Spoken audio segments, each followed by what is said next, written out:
Magandang umaga, everyone. This is Joanna Luis Baliwas bringing you today's latest news.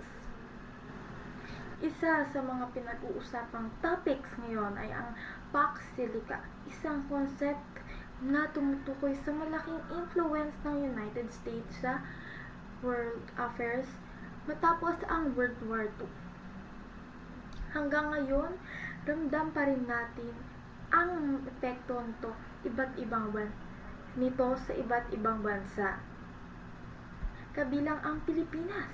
According to political analysts, naging malaking bahagi ang Amerika sa pagpapanatili ng security, economic development at international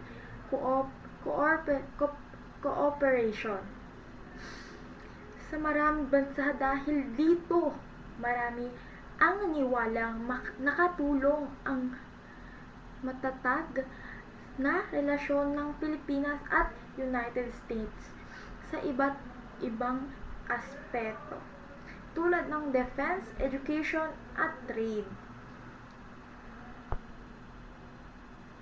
However, hindi lahat ay sang-ayon dito.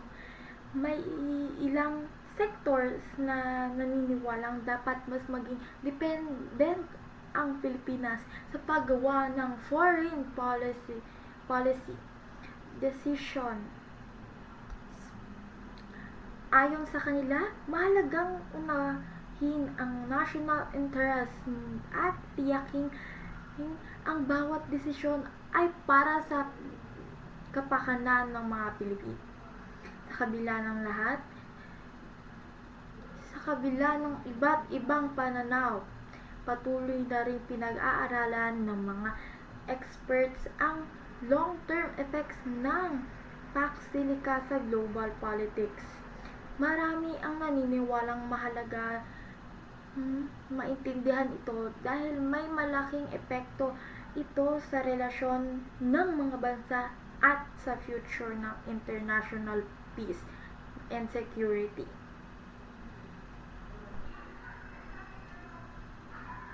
Sa ngayon, hihikayat ng mga eksperto ang publiko, lalo na ang mga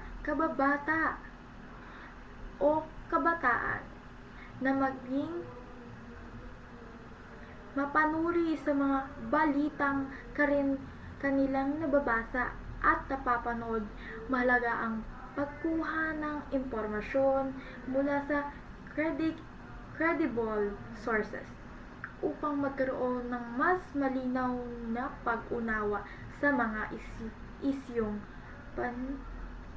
pandaigdig. At iyan ang news for today. This has been Joanna Luis Baliwas. Thank you for listening. Have a great day and stay safe, everyone. Maraming salamat po.